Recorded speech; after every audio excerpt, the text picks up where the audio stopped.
All right, and we are live. Thank you guys for joining me on the channel today.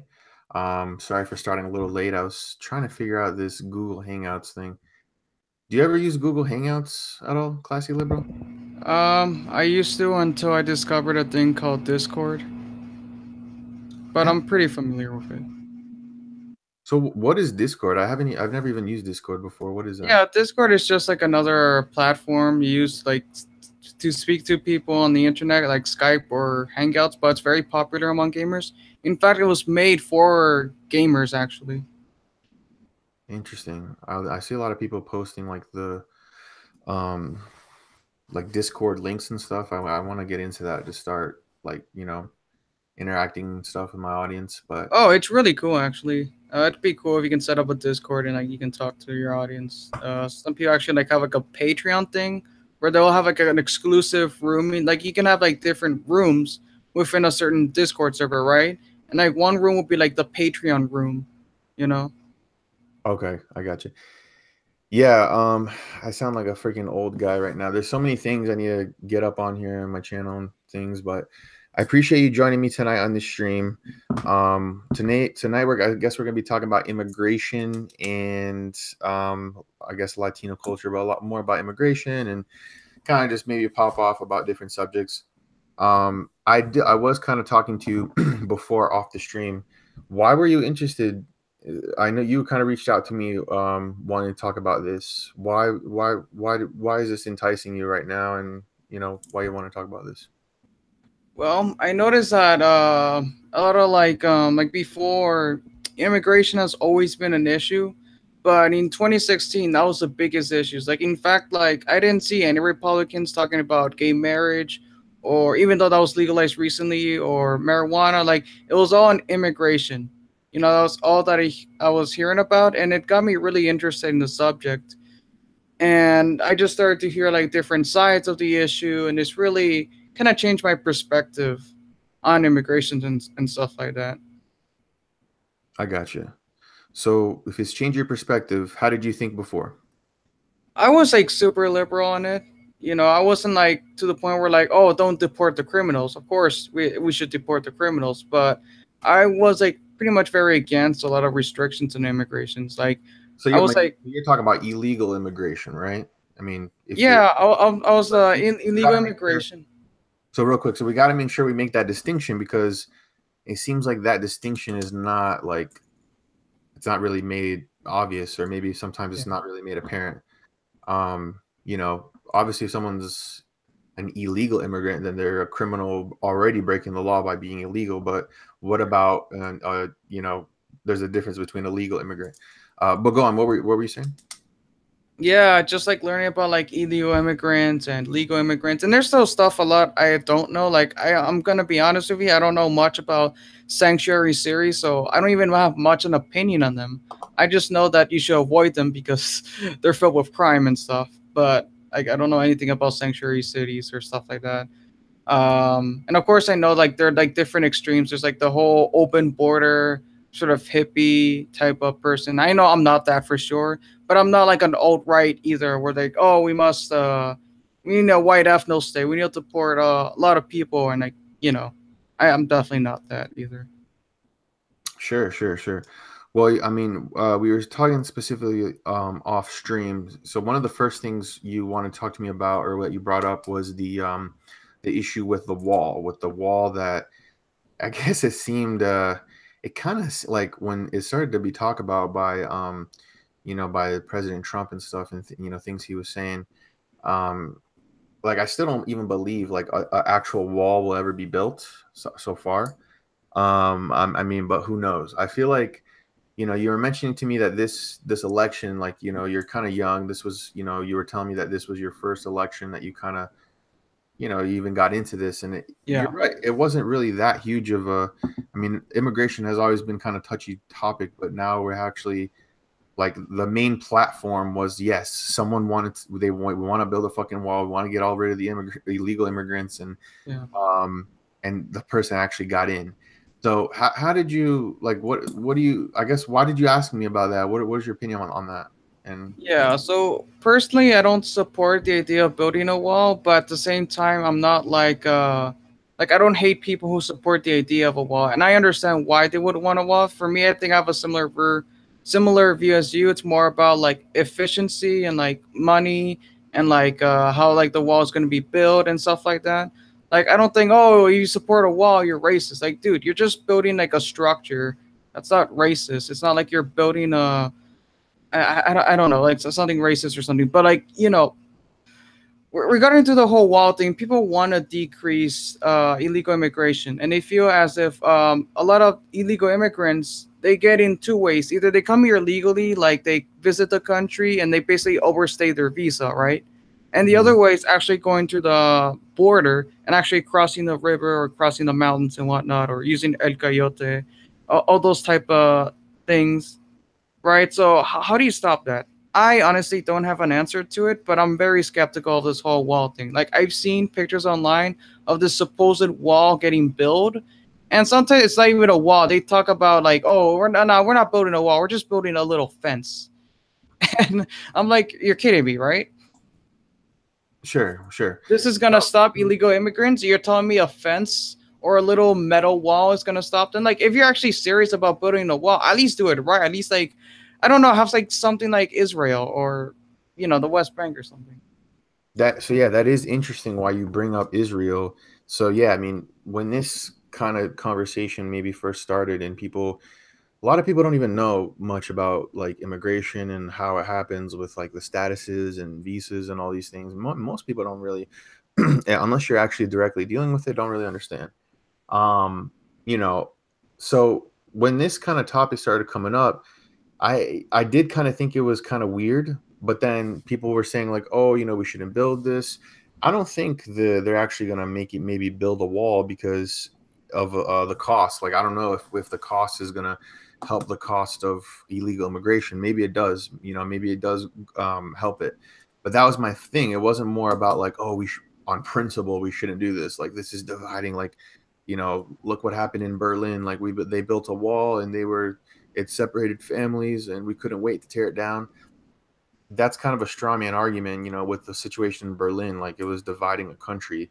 This is more about countries. Dividing, I mean, there's dividing like basically two halves of a country that, they used to be one country, Yeah, whereas Mexico and United States have been separate for, you know, hundreds of years now. yeah, it's a nation wanting to keep their sovereignty, right? So why do they do that in Israel, right? It became, it became you know, just about life and death because freaking they were Yeah. getting, Terrorist attacked. attacks. Terrorist attacks, constant terrorist Hmm. attacks, you know, and you actually, it's very huge. If you actually haven't seen, I think you can probably Google it, but Yeah. um, and yeah, there's a purpose behind it. In the United States, I guess it's kind of, at first with many of these topics, with many of these things, people are just very, uh, you know, just cautious, like, oh my God, like, be careful with what we're talking about. But now it's like kind of debating, like, well, what if there is a wall created because there is a problem with illegal immigration, right?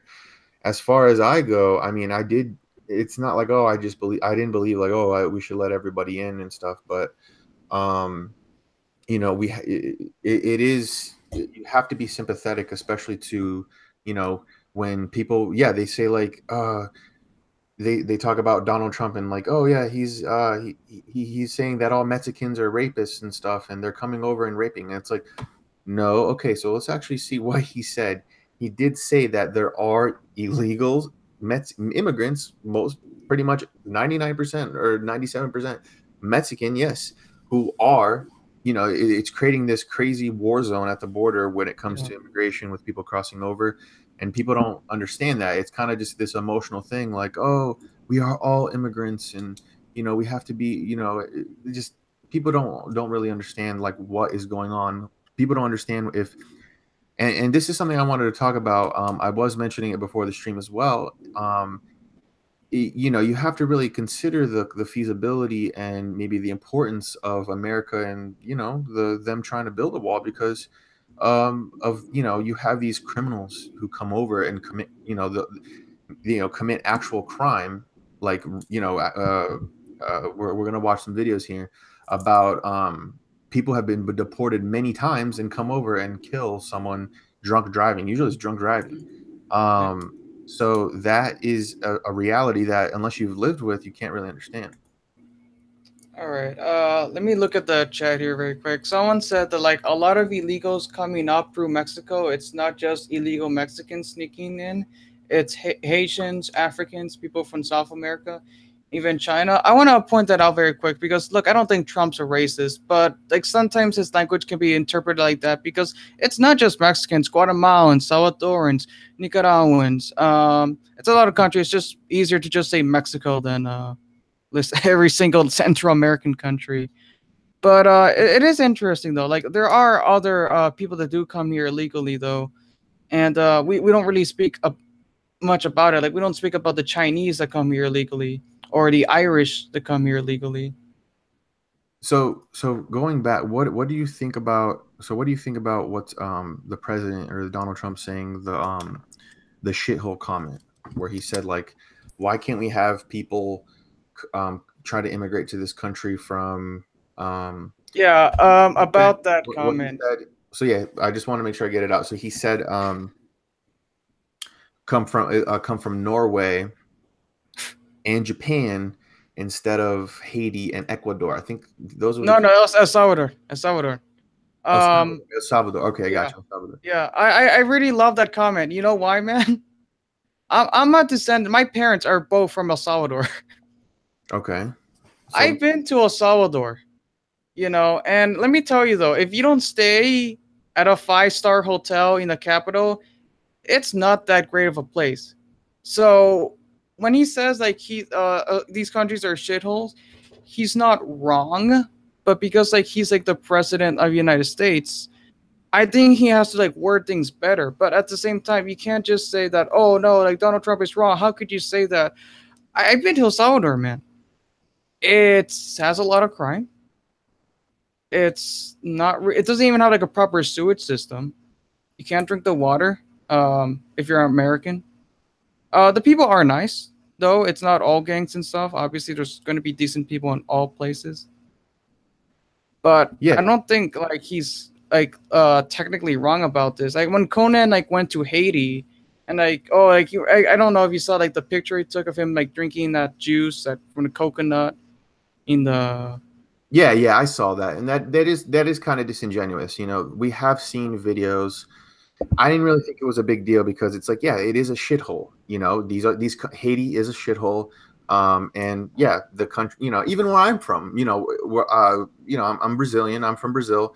You know, there's a reason people are immigrating from these countries. Now you have some Brazilians who say like, oh yeah, well Brazil's not a shithole. Like, how can you say that of your own country? Oh my God, how dare you? I'm just speaking of the reality of someone who actually knows Brazilian people who are immigrating to the United States from Brazil and who are saying, yes, I'm escaping because of specifically crime. I want to be able to, live in this country, have opportunity, and have a police who give a shit, right? I People don't understand the privilege we have in America yeah definitely. of having us have of being able to call the police, being able to have the police do something about certain things, not about not having neighborhoods, not having places that are overrun by gangs and overrun by crime and it's ruled by crime. That is something that people don't understand. So yeah, when Conan, what's his name, the late night, Yeah, just call him Conan. Yeah, Conan O'Brien. yeah, when I say Conan, I think of Conan the Barbarian, like Arnold. Yeah, me too. Me too. Yeah. Yeah, so I don't know, but it's very important um if to recognize that yeah, that is very disingenuous. It's like, you know just because I've been on cruises, I go to places like, I've been to Mexico. If you ever go to Mexico, yeah, there's very beautiful places where the very rich people stay, and are like resorts and are very heavily guarded. And that's what happened for the case of Conan, though. He went to a freaking like super expensive hotel with freaking armed guards and everything. Like where he was probably like the cleanest area in Haiti. You know? Yeah, it's very, and then people try to make it about race, like, oh, this is racist. What you had people living in Haiti, people, on freaking World Star on social media, Facebook, wherever the videos are coming from, they are Yeah, saying like, yes, this place is a shithole. Yes, there's a reason why people are trying to immigrate from out of here. You know, I don't think it was necessarily saying like, oh, I don't want like black and brown people, coming to this country. You know, I feel like racial tensions more than ever before are so like heightened and so like I don't know. Like I've never seen this conversation so much before, but yeah. um, I mean, I'd say the only reason why it's an issue now is because of SJWs and also the alt right. But like, let's be honest, the alt right wouldn't really be a thing if it wasn't for these radical leftists and whatnot.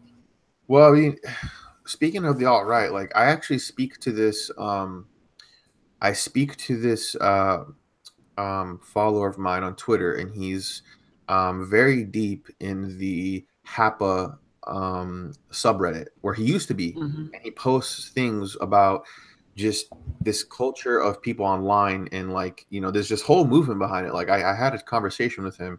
He didn't really want to go live with me before about it, but maybe I would want to do it because he was exposing how even amongst like I amongst Asian couples in the Asian culture, it seems like it's more desirable for like an Asian woman to like be with a white man, and then the white man like will have like an Asian baby, and like contemplate whether he should, or like the parents will be upset if he looks more Asian or if he looks more white. Yeah, yeah, I've heard about that. Ramsey Paul, if you heard of him, made a video about that.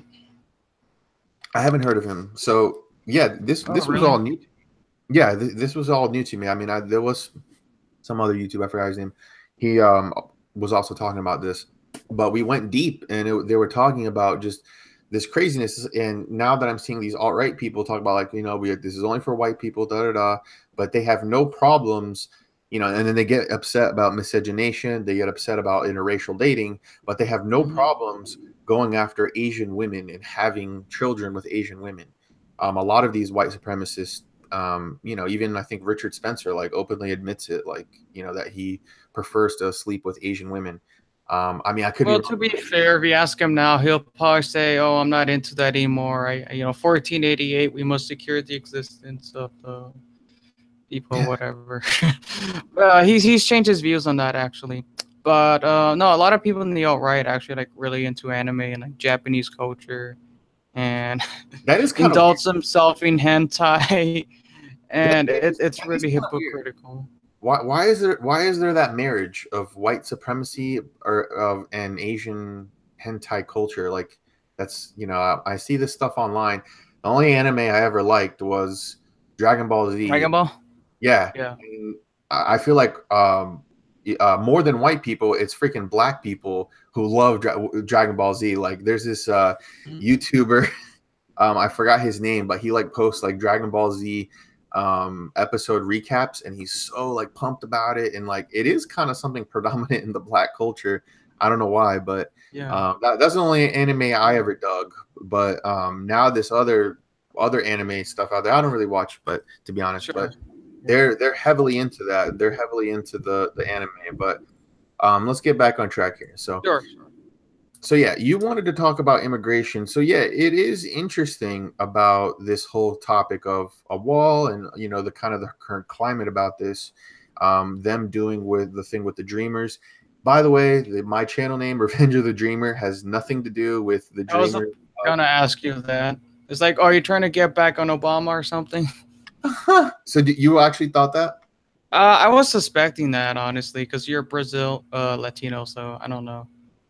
Oh yeah. So okay, so that is interesting. I also had I was on a stream yesterday with Weapon Grades podcast, Weapon Grades bullshit podcast, and he was saying the same thing. Like, all right, so are you like a dreamer, like the DACA thing? And I was like, no, I'm not. And what's funny is like the first time I even like uploaded a video, like I was just telling a buddy of mine, like, yeah, I'm gonna make a YouTube channel. It's called Revenge of the Dreamer, and and he was like, before I even uploaded a video, he's like, you mean like a dreamer, like DACA people.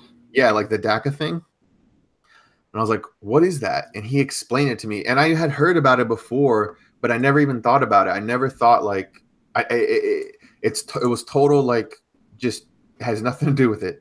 But yeah. Anyway, this is a conversation that has kind of been permeating about immigration and stuff. So I you don't believe in creating a wall. What about criminals that are coming over? What about the crime? The crime is the main thing that a lot of Yeah, people really stand yeah. on. I mean, of course, we should deport every single criminal that gets inside our country. The problem is that every time we deport them, some of them, a few of them, actually manage to get back here illegally. I don't have a solution for it, man. I wish I did, but you know, we do have a problem with a lot of illegals coming here, and a lot of them are criminals. I don't see what's controversial about that. Well, yeah, yeah, of course, there's nothing controversial, but you don't think that. So if they're being deported multiple times and coming back, doesn't that mean we have a shitty immigration system and something Yeah, should be we do. done about it? Yeah, Does I think it mean that? something should be done for sure. Do you think Okay. maybe sanctuary series have to contribute to that? Because like I said, I'm really ignorant when it comes to sanctuary series. I don't know if you know anything about them. I mean, isn't that where I'm kind of ignorant on it, but isn't it just like where if you live in this city, you can't be questioned by ICE or like be deported or something? Is Yeah, this yeah, that's okay? the sanctuary city, and like basically, like they can't ask you questions about like oh, what are your documents and stuff like that. But the issue of that is because like there's so many undocumented people there. There's a lot of crime there actually, because like law enforcement can't just they don't have any, they don't have like much power. I mean, of course they can arrest people though, but if someone was like an illegal and they're a criminal, they can't just deport them. Not in these sanctuary cities. So I Right. don't know if that has to contribute with it. I'd be willing to have a conversation with someone that knows more about that. But like I said, I Sure. don't have a solution to this. But definitely Sure. deport them. Well, okay. Well, I mean, we're deporting them. They keep coming. So why isn't the solution just let's build the wall? I mean, don't you understand? Like the reason there's more crime is because yeah, maybe it's a free for all, and it is a heavy illegal immigration, and yes, it is having criminals, and yeah, it's very lax laws. That's why these police officers are scrambling around trying to, you know, Yeah. So do. referring to the whole wall thing, like I said, I'm really skeptical. Like I said, I don't hate people that support the idea of a wall. That's what they want to support. That's fine. I'm just really skeptical about this because I've seen enough pictures online of what this wall is, what they're trying to build, and I've also heard of like, oh, we're not actually building a wall. It's more of a fence, really. We're just rebuilding some fences. I can easily see like people getting through that. Like there are different ways. Like there was this episode on this show called Penn and Teller BS, where they did a whole episode on the whole immigration thing. And they were talking about like building a wall, and they actually tested it with actual illegal immigrants, and they were able to basically get through it. Either they were able to go under it, or they were able to get through it to like making an opening in the metal, or actually go over it. Because come on, that barbed wire doesn't do anything. They can get over that, you Okay. know. Okay. So So it's clear. Okay, so it's not going to work. So you think it's gonna that's kind of your contention. You think it'll just kind of be like a waste of money and yes, it is going to be a waste of money ultimately. okay, okay. And like I don't understand. A lot of these people are like libertarians, and it's like, aren't you fiscally conservative? Don't you want to save money? Like this would you would have to increase taxes on this. Yeah, yeah. I mean, here's the thing. I think if money's going to be spent, I think there should be a ramp up of security at the border, like people protecting it, armed guards, things like that. There's nothing wrong with that. Like as someone, yeah, I am. is- I would, many views are libertarian. I believe in, as a government, we spend way too much money and we don't know what to spend it on, and to be honest, like I think the whole point of a libertarian is someone who believes that we need to like make like less like jobs, right? The government, it's you start a job, you start these things, you start something that's supposed to take care of something, and then it becomes someone's yearly salary, and then they want to make sure they have that Yeah, job, so they make mm, excuses to want to stay open, right? And that's the thing yeah. Right, yeah, and that's the thing too. Money is the thing. With the taxes, like where are taxes going to? They still don't know what to do with this debt that they have. Here's the thing. I don't know if a wall is going to be the solution, but I started really like thinking about it more when you see these cases of these illegal immigrants who are being deported multiple times, um, and then finally they're caught because they create or they commit a very heinous crime, such as killing someone, shooting someone, committing killing someone in a car crash because they're drunk, right? Hmm. I had two videos here that I wanted to play for the audience. Sure. In these streams here, I like to, just share what, just react to things.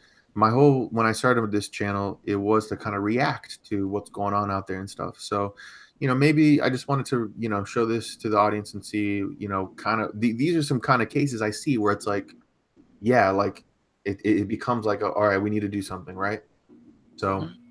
I just want to point out very quick, pretty interesting, and they actually do get this wall built, and they end up just using illegals to build it. That'd be really funny. well, give veterans, some veterans the jobs, but No, that'd be a good idea. But I'm just thinking, like, it would be really ironic if they ended up having illegals build the wall because you're expensive and stuff. So, I wanted some cheap labor. all right. So this is what I wanted to play. Let me know if you can see it. Yeah, I can see it. Even though the man you see smiling and smirking has officially entered a not guilty plea, Luis Bracamontes has sounded like anything but an innocent man. Ladies and gentlemen, please step out in the hallway.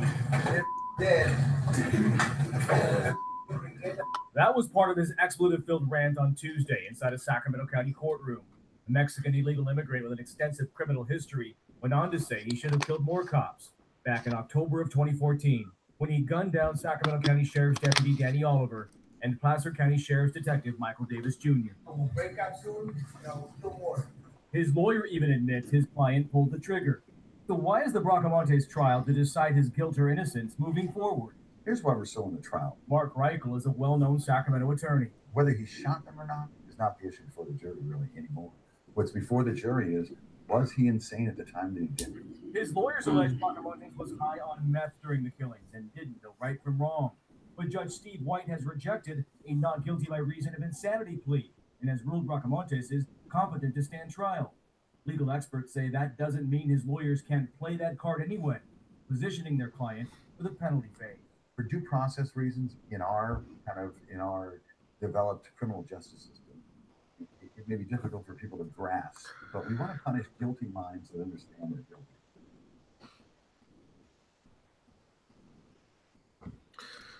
All right. So what's your reaction to that? Well, I think that man he's a fine citizen. I would blame the white supremacists if anything. They're probably arresting him. Black Lives Matter, Hispanic Lives Matter too. They're probably framing him for that. All his. Sorry, it's hard to do it with a straight face. The guy's a freaking monster.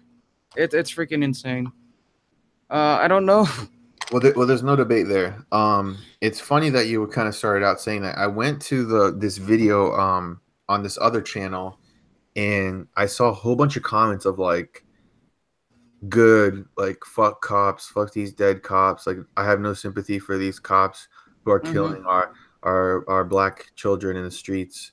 And I was like what are you talking about? Like you don't even know these guys. Like these two men had like families and shit. Like cops aren't a monolith, right?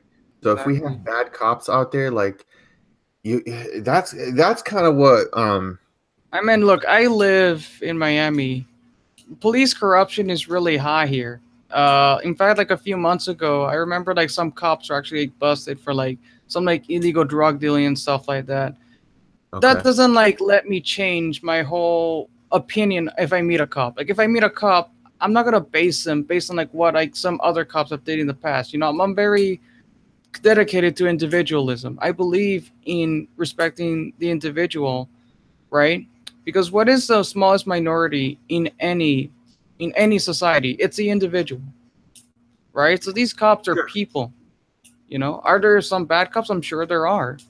And I live in Miami, so I know they're bad cops. But like that doesn't mean that if I meet a cop, oh yeah, he's probably a murderer. He probably killed like a bunch of innocent people. Like no, man. Like some of these people have never even used a gun in their you have never even pointed a gun at someone. I just believe this, right? I feel like there's too much anti-cop. Like, okay, so where you're from, yeah, there was some cops who, they have an evidence locker. Yeah, sometimes cops go there and they freaking steal the drugs from the from the evidence locker to sell it, to smoke it, to do whatever. These are human beings. I think when it comes to cops, yes, we should we should, like I said, where do we come from? Where we have countries where we don't have a good system, not a safe system. You don't want to live somewhere where you can't like where you can't trust the cops and like gangs run the street. And you know the great thing about this country is that you can call the cops and you can have someone come help you. And it is a very stressful job. Like it's I feel like it's one of the hardest jobs out there. Like you should give a cop the benefit of the doubt most of the time, because these men are going out there, they're while they're at night protecting you while you sleep. Exactly. They don't know if they have a kid, if they have a wife, if they have a family. They kiss them in the morning. They don't know if they Yeah. could, if they can die in their line of duty. People talk about, I was so scared to be pulled over. And it's like, think about cops that are pulled over. You don't know who's pulled over. If you're a cop, if you're pulled over, you can rest assured, yes, it is a cop. Yeah, when I get pulled over, yeah, keep your hands on the wheel. You know, yeah, be ready to reach your license. Make sure you always show the cop like where your hands are. And it is a stressful job. You know that a cop is pulling you over. He doesn't know who I am. He doesn't know if I'm. Exactly. He doesn't know if Like I'm. you never know if like I said, the cop can be scared too. Like he never knows. Like maybe he's heard the story of like cops pulling someone over, and for a second they look away, and a guy freaking pulls out a gun at him and All the freaking time. shoots him before he has a chance to respond. All the time. Look at the video we just watched. I feel so fucking horrible when I see that shit, because people need to understand. Yeah, and that guy, like, he's just there, like, yeah, I regret that I didn't kill more and stuff. And then they try to play the insanity plea. I hate that shit. I hate the insanity plea. Unless this dude is like drooling himself in the carpet, like, this dude is not insane. Like, he's looking at who's talking. He understands what's going on. If I hold a gun to his head and tell him to do whatever I want him to do, he's gonna do it. Until he maybe Mm-hmm. says, whatever, I don't care, shoot me. Okay, maybe he's insane. I don't know. I just don't have a sympathy for a killer of like that. And Yeah. people, yeah, some people will see that, and, well, he shot a cop. I don't have sympathy. So it's like, so if you're a cop, you're automatically a bad guy. You know, it's a very weird narrative that's that's been going on.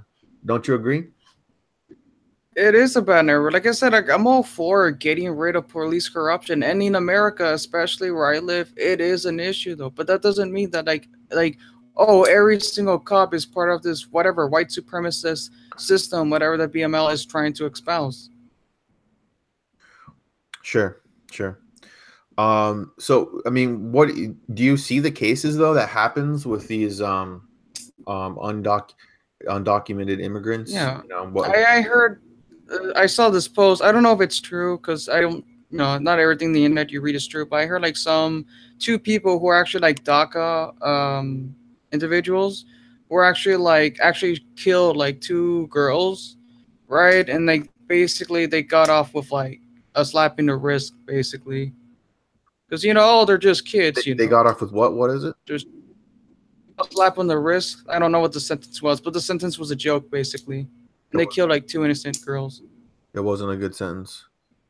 Like I said, I have to look up that article because like maybe it's not true. Maybe it's just one of those whatever fake news things. If it is true, then I wouldn't be surprised because that has happened a few times.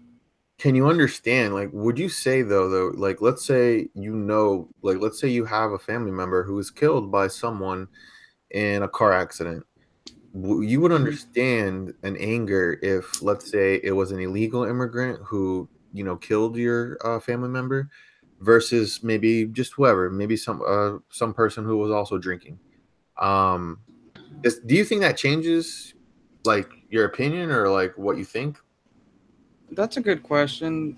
Honestly, I'd just be mad at like drunk driving in general. I don't know. Like in that situation, I'd just be so focused on the loss. I wouldn't really care if like whoever killed him was illegal or not. But isn't it Like the I point don't know, like is that if an they were issue if they with were illegal? illegals though? But isn't it But like, is that an issue with illegals? Like, are illegals more likely to kill people drunk driving? Because I wouldn't know. well, it's not that, but I just feel like when I see these stories of, you know, and people will argue like, oh yeah, well if you come into the country illegally, you're already a criminal. Yes, that is true. However, we have to notice there is a spectrum here, right? There is a spectrum of rampant crime that's happening, especially among these border states, right? And these actually real world things that are happening. There is a difference between that than maybe someone who is illegal immigrant and is trying to start a new life and is trying to do something, right? We have to. I think it's, if you don't want to recognize that, whatever, send back all the illegals, fine. But I think it is important to recognize that difference. The reason I ask you that question is just because, like, if they're an illegal immigrant and they've been deported multiple times and they end up killing your family member, like, wow, we have a fucked up country that allowed this to happen, that someone who isn't supposed to be here killed my family member, as opposed to, yeah, like, you have to understand, like, when someone maybe goes through something like that, like someone who loses a family member or whatever. I mean, look at this school shooting, right? That's a new video that I'm also gonna, hopefully make soon. But this is kind of the hot topic now. I was very bummed reading the news, and you see the parents, when something like this happens, you have a teenager, you have a family member, and you lose them, they lose their life. You start thinking like, how could this been have prevented? Fair enough. Yeah, I guess like sometimes, yeah, when like someone dies, we always want to blame something, and in some cases, that blame is justified. I don't know. I've never been in that situation, thank goodness, but I don't know. I just don't see myself like thinking, oh, those goddamn illegals. Like, I think in that situation, I'd just be mad at like, oh, he was drunk and he was driving. So let me I show don't know. you. Like I said, like I don't know. Is that an issue with illegals? Like, are illegals more likely to drive drunk? Because Well, they're already in a if that's the they're already in a country illegally. They don't care about the law, right? Like, they're already. no, but like yes, That's the yes, main no, you're thing. correct. But You like, have to understand. I think there are plenty of like citizens that kill people while drunk driving. Okay. So the answer to that is to look at another thing. Like, the thing is, it's not that the illegals are more likely to cause crime, and oh, we can't judge people, but we should judge people. If someone is an illegal immigrant, maybe they're more likely to commit a crime. They don't care about a law, right? Um, multiple people, they get deported. These criminals, these fucking MS gangsters, these essays. You look at them and it's like, yeah, they get deported, they commit a crime, oh, you fucking pigs or whatever. They get caught and they come back. They're out there Yeah, living their life. They're legal. They don't care. Maybe they're in the drug trade. I feel like sure. a lot of this,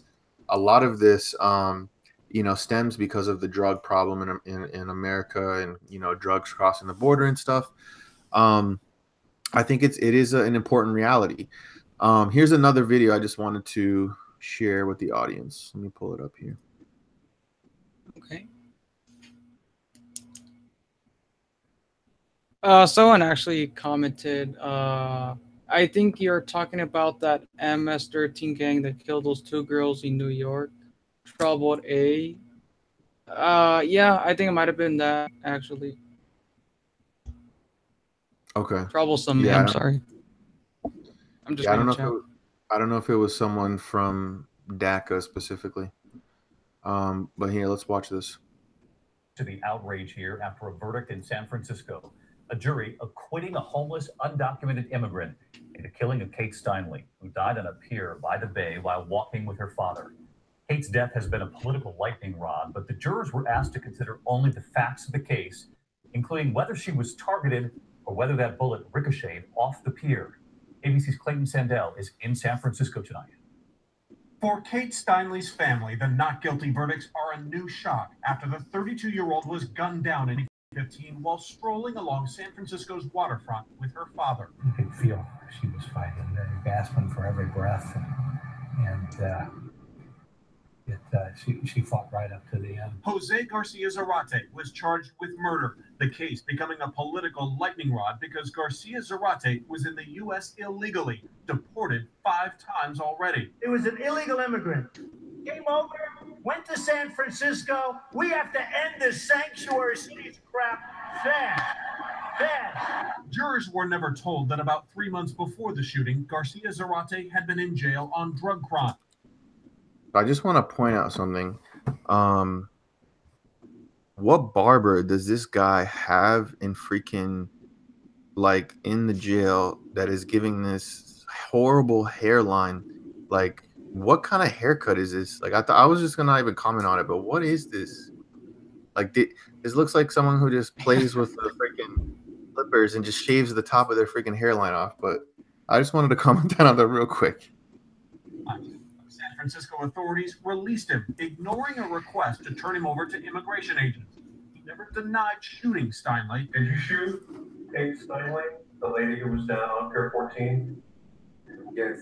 But using crime scene data, defense attorneys argued her death was a freak accident. He says he found that gun, and when he picked it up, it went off automatically. The bullet ricocheting off the pavement, going about another 80 feet, and hitting Steinley in the back.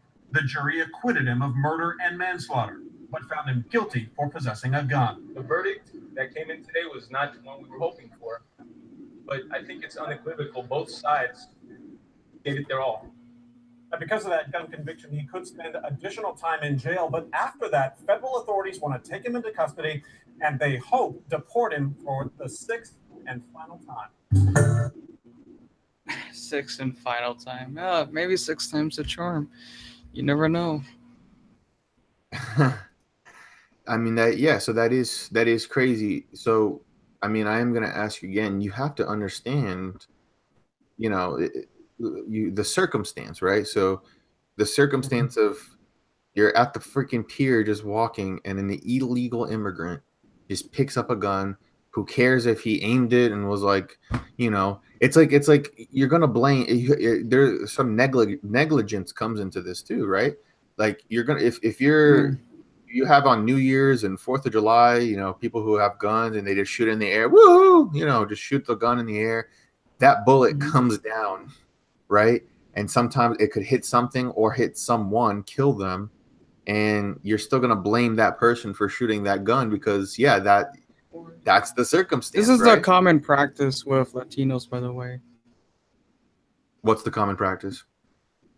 Shooting a gun in the air, New Year's, or any sort of celebration. Usually New Year's, they shoot a gun in the air. That's what they do in their country.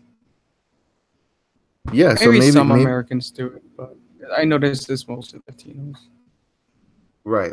I mean, who cares? Yeah, maybe he did, maybe he didn't, but it is like whenever you see those cases, it kind of just emboldens, the people who want to build a wall and want to get illegal people out of here. And this was a driving point for the election because people don't understand the crime that is happening sometimes with illegal immigrants. It's not like when I say this, like you kind of think like, oh, because they're illegal, they're committing more crimes. It's like this black and white thing, but it's more like something like, it's already someone who maybe isn't respecting the law. Like you have to understand, why is this person in this country? Sometimes people, they are escaping, in a country, they are coming from a quote unquote shithole country. But why are they coming here? Are they coming for a better opportunity, or are they coming to take advantage of the system, which many people do? Or are they, just a gangbanger and someone who doesn't care? What's your reaction? What's your comments? Like I said, it depends many times. Like if it's used, if it's like single, I see a trend. If it's like single men, like just a single young man, there's a decent chance that they may not be here for the best intentions. Whereas if it's a woman with children or an old man with children, I think that they're less likely to be criminals and stuff like that. And we can see Europe has a similar problem. Although there, if it's worse and it's not with Latinos, it's with the Muslim mind whatnot from the Middle East and North Africa. And a lot of these people that it's not just terrorists, but like people that like just don't respect European culture, European law, and they do whatever they want. They get into these terrible like gang rapes and whatnot. It's always like young single men. That's what I noticed. So That's interesting that you bring that up. So, you know, yeah, we are talking about immigration here, and it is something that's kind of just what are we dealing with in America, in the United States? This is a very huge topic, but even before that, people have been having this major European problem with massive migration from Middle Eastern countries, and it's kind of you see the culture changing, you see many changes that are happening in Europe. Um, and many places that you see that are turning if they're there is more crime, there's more acid attacks, there's more knife attacks, so it's not like we have to understand that, and that is something that I started really looking into as well. That was kind of a turning point for me with a lot of this, with with the Brexit thing, where it's like, oh well, why are people voting for this? And and I talked to someone who actually was from London about this, but what's kind of your opinion about the whole Europe situation? oh yeah, man. Europe has it worse. So I guess here in America, even though I'm for some restrictions in immigration, obviously, I am technically for pro-immigration. If I was in Europe, man, obviously I would be voting for UKIP in England. I would be voting for what is it, the Sweden Democrats in Sweden, which is basically like an anti-immigration party. If you don't know, I would have voted for Marine Le Pen in France. Okay, Europe has a huge problem with immigration though, and the way they've handled it is terrible, absolutely terrible. And it's come to the point where I think the solution is to actually just stop immigration like altogether in some of these countries, though. Like at least from like the freaking Asia and Africa. It's terrible. These people are literally like in some places civilization is literally falling in Europe though. Yeah, And I've actually like talking to a friend about this. It's like let's look at Sweden for example. What's more likely to happen to Sweden? Are they gonna become an SJW uber liberal utopia, or are they gonna become the next Islamic empire? right. You got to understand, like, I'm too. exaggerating, but you get my point. Yeah, I definitely understand your point. It is an important topic, right? So this is a touchy topic, and I started seeing it very, very young, with where it became like this controversial thing to just acknowledge, like, if we're having a mass immigration of people from a different culture, like cultures exist, right? And you even see this with Latino people and people immigrating from Latin America. And that's some, as someone who is a Latino legal immigrant, that is kind of something that upsets me with certain um Latino immigrants who they don't want to conform to a society, and but that's the whole they don't want to conform to the society of the United States, but you have to conform to the society. You have to conform to the country you're going to. And a lot of people, they're not understand, they're not appreciating, they're not preserving their culture. And you're seeing the rise of a lot of these alt writers and these Yeah. people who just they want to preserve European culture, right? And it's pretty Yeah, I interesting. mean, like I said, like I'm not old right or anything like that, but I think there is a value in culture though, especially European culture. They shouldn't give that away. Sorry to interrupting you. I just want to point that out. No, that's fine. And you're seeing that too, where you can't even speak about this in these countries. I was talking about this on a guest stream yesterday about with what rights we have in America: the First Amendment, the ability to voice your displeasure, or the ability to speak your mind, right? And that is something I want to talk about too, where you have uh there was like the LeBron James thing where he was criticizing Trump, and so many people are now criticizing Trump. And this Fox News host like told him to shut up and dribble, and it was like, oh my god, like you can't talk about politics. I don't agree with this thing that like, oh, like you can't talk about politics, you or you can do this, because then you had Chris Long, who's the Eagles defensive end who won the Super Bowl. He went on Twitter and he was showing with Fox News like, you guys are hypocrites because you say LeBron James, okay, yeah, he's a basketball player and he can't talk about politics or he can't voice his opinion, which it's kind of mild and I disagree with it, but it's important to understand the freedoms that we have. Like we can't, whatever side that you're on, whatever thing you believe in, we have to stand on principle of American principles of free speech. Definitely. There's a reason why Yes. you have police officers who defend what's it called, the Baptist Church, Westboro Baptist Church. They protest dead cops funerals and shit, and not dead cops, dead soldiers, Dead soldiers. yeah, dead soldiers and gay people. They do this, and the cops are there to defend them because they're protecting their free Yeah. speech, right? Their First Amendment. And when it came to this Fox News thing, he had Chris Long, who was like, okay, on Fox News, you guys have Kid Rock, who's this musician who, whatever, makes music people listen to. You have the dude from Duck Dynasty talking about radical Islam. Like, oh, it's like you guys play the same side. So don't do this thing like, oh yeah, you have to have like a background in politics to talk about this, da da da. Yeah, it doesn't mean like, and if I say this, it doesn't mean I agree with LeBron James. Yeah. I disagree with him. It's kind of like, okay, what are you saying? Like, but you have to respect the right. You have to respect the right, Definitely. and that's what makes America great, and that's what makes America different. And people need to recognize that more. Um, but yeah, this is something too that people don't have that luxury. People don't have that right in places like Europe and London. If you criticize, like if there's a freaking terrorist attack and then you say like, oh yeah, it's because of these fucking Muslim migrants, and you point out the fucking truth, and then you say that on social media or something, or on Facebook or Twitter, the cops can literally come to your house. You can be charged with a hate crime, right? Yeah. Yeah, uh, it's terrible there. It's really interesting because many years ago, these countries used to be championed for being very free, very socially libertarian and whatnot. And like nowadays, because like I mean, to be fair, like before their laws were always a little bit, not super free speech friendly though.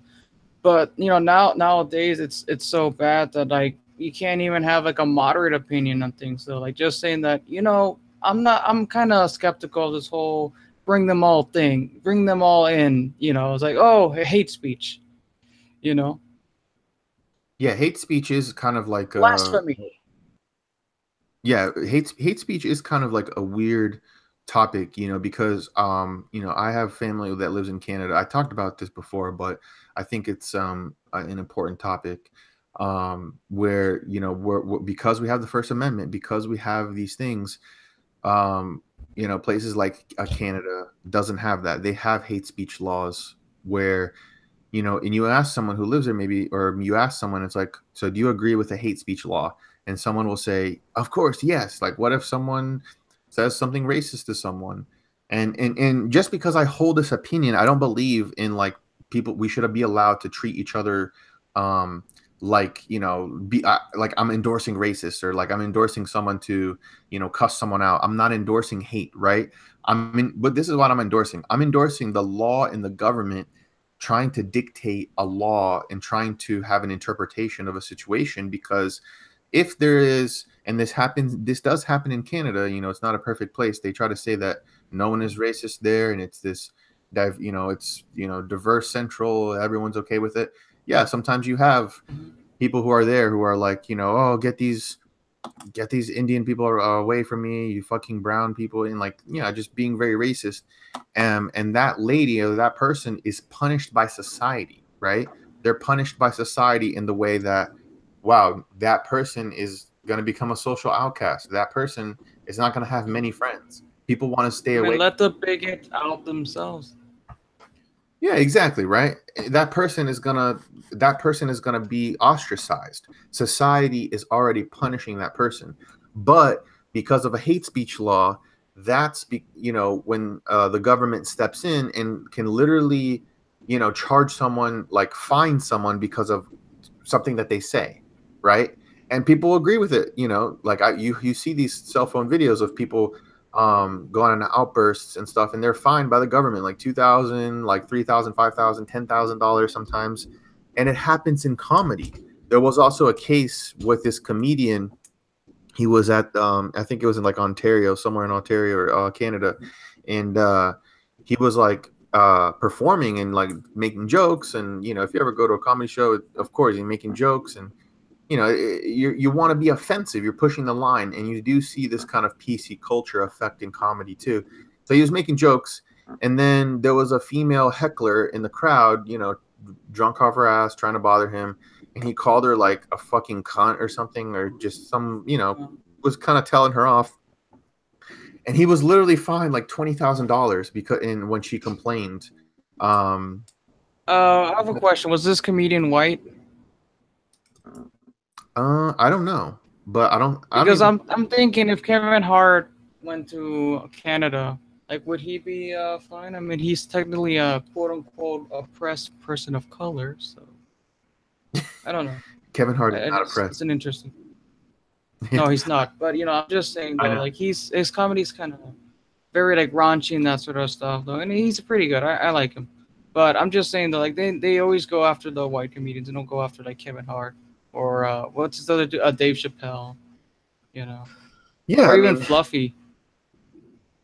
I don't know, but yeah, I mean, I don't know. I didn't really look. I think he probably was a white comedian, but that is kind of like a topic that a white comedian, yeah, they can't make jokes about race. They can't talk about race. It's only the black or the Spanish Latino person. They can make the racial jokes and stuff. It's kind of interesting. It's kind of that double standard. Um, all right. So, was there anything? I wanted to kind of talk a little more about the European immigration thing too, and kind of how it's changing the culture in that country, right? You're asking me like, Hmm. oh, like because someone's inherently an illegal immigrant in America, is that why they're committing more crime? No, it's not that. It's because of someone coming from a different culture, and you look at a Middle Eastern culture. It's like people who are probably at the most opposite extreme of a regressive culture of, that's why the women are freaking literally in burqas because Yeah. you know it's kind of ironic when you see these American Muslim women like want to like wear a burqa and like cover themselves and say like, oh yeah, this is my choice and this is so empowering for women and shit. And it's like, have you studied the history of the burqa? Like, do you know what that means? And like, are you seeing the Iranian Revolution with? Yeah, like I see these freaking like leftists like have freaking like orgasms over seeing like a woman in a freaking niqab burqa on. I was like, oh my god, that is the symbol of diversity. That is the most progressive thing ever. When really it's not. If you go to Iran, like look at Iran how it looked like back in the 1970s, very modern, just like how it is here. And then look at them now. I mean, of course, it's now they're protesting, but before then, it was terrible. That's not progressive. There and there is a theory. There is a theory behind that people have been talking about. Why did this happen? Right? A lot of people don't know. When you look at the Middle East and you see, for people who don't know, like, there was this very interesting MTV documentary that was showing how people have to live in like places like Saudi Arabia, which is like a theocracy where they have a royal family, and literally like you can like it's run by like the religious rules of like Islam, in this case Islam, right? Where Yeah. um like single people, young people, they're not allowed to meet with each other, they're not allowed to hang out. Men and women are always It's true. separate. And you go to a restaurant like an Americanized restaurant, like McDonald's and stuff, and like whatever Burger King, like yeah, this Americanized fast food restaurant in this country, they literally have shower. It looks like shower curtains, but like curtains that they separate families and single people to live to, and families, and then the women are separate if they're single, and then the men are separate if they're single. And it's weirdly kind of like a backwards thing. And then No, but women. you see, Dreamer. This is a different culture. You have to respect that it's a different culture, though. And it's unlike the patriarchy that we have in the United States, because they have a different way of living their lives. Whereas in the United States, like, we have this white supremacist patriarchy. I don't understand why is it that you attack other cultures, but like you don't attack your own culture. I'm joking, by the way. I know. I do attack my own culture, and that's kind of funny too. Though I still to this day get comments um, about my video when I made a video where a BuzzFeed video where they were reacting to what's it called, like people who are turning why can't I talk? They're like they're new converts to Islam, and you see these women wearing the hijab, and they're saying like, oh yeah, this is progressive and stuff. And it's what you're saying. It's the complete opposite of progressivism. And I was gonna pull up the comments here to kind of read them over, but what I was going to say is that there's a theory behind this where you see these Middle Eastern countries.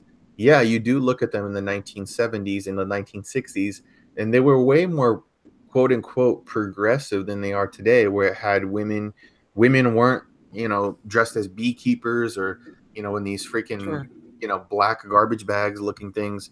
They were, like regular women, with mini skirts driving around. Like it was kind of like, it's kind of weird. And not And every what's your theory? so my theory behind this is, people want to point to Islam, but they were Islamic back then as well. But many parts of it's not my theories. Like I think someone else came up with this, and I looked into it, and they talk about inbreeding because you have this kind of different culture in society where it's what am I explaining that people they can only meet with arranged marriages, and you can't have dating, you can't have men and women intermingling. When you go to the mosque, you have women and men sit in separate areas, right? Women always have to be covered with the hijab, and they only take that off at home in front of their husband, and outside they can't be with a man seeing them without that because they're seeing them exposed, right? So Mhm. um the theory is inbreeding because of these arranged marriages. You have arranged marriages where they prefer to, or they'll have arranged marriages of in a lot of these Muslim countries with people that are in their same family, like cousins, and it's causing birth defects. It's causing, if you look at like the symptoms of inbreeding, what happens to people who are inbred? They're more irrational. They're quicker. They're easily frustrated. Obviously lower IQ, and it's because of that maybe has regressed the Muslim world, not just because of Islam. Yes, the religion itself is, has that stuff, but it hasn't evolved. It hasn't had a 2.0 like Christianity has, perhaps, because yeah, there's fucked up things that Christians are Sure. supposed to believe in their holy book, but they don't because it's a different time. And now why hasn't Sure. that happened with Islam? And maybe it was like that a Sure. couple years ago, a couple of decades ago, but it's changed. What do you think about Yeah. this? What do you think about that? The whole inbreeding theory is really interesting. I really have to look at that because I've never heard of that idea. I have to look at that. I have to read those articles and whatnot. But that's interesting. No, what I see it is that like Christianity has done a lot of bad things in the past, and even today there's still a lot of bad things with Christianity, with the whole Catholic and corruption of the priests and whatnot. But for the most part, Christianity has secularized over the years, and it's reformed like many times. Whereas Islam, it's hasn't reformed at all. I mean, there's some nicer forms of Islam, like Ibadi and some other types I can't think of the top of my head right now. But the main type, Sunni and Shia, they haven't been reformed, and it's because the way the religion is set up, it's set up like in the sense like you can't reform it. It's almost impossible. And the reason why a lot of these like countries they went from secular liberal nations to like conservative Muslim nations was because of the Islamic revolution, where it wasn't just like Islam was getting more popular. Islam was already the dominant religion, but they wanted to return to a sort of like caliphate, like what they had under the days of Muhammad and whatnot. They were so mad about how they've lost so much land, so many of these wars over the years, right? So you think they just got more extreme because they're like, fuck, like, we're not being like how Muhammad wants us to be. Like, we can't get away. We gotta, we gotta throw hijabs over Yeah, women. yeah. I think that's definitely one component. I'm not saying it's the sole reason, but I'm saying that's definitely a big component of it. And these people are angry. You can tell these people hate the West. They hate America. They hate free speech. They hate what it is. They hate freedom. So I found a video here. Let's take a look at this together. I wanted to show you this, and I'll pause it. Like, if you have something to say, just say it and I'll pause it. But and I might pause it as well because Sure. it's kind of a long video. I might skip ahead, but it's kind of what is happening in the when with this Muslim inbreeding thing. So let me screen share this real quick. There you go.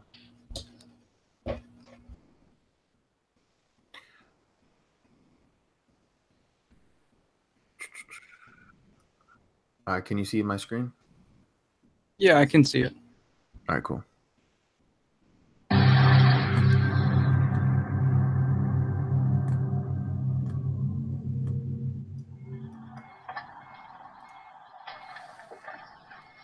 Martin Akhtar is 17 years old and lives with his family in Bradford. He's the second of 6 children. He's blind, he can't walk properly, and needs round-the-clock care.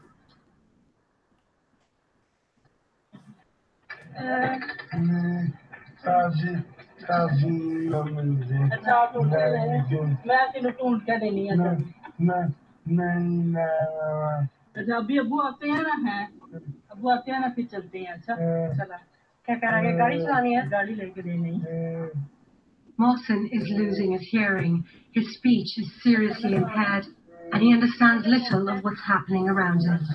Aunty आई है auntie बोल रही है Martin is obsessed with the idea of driving, not realizing this will never be possible.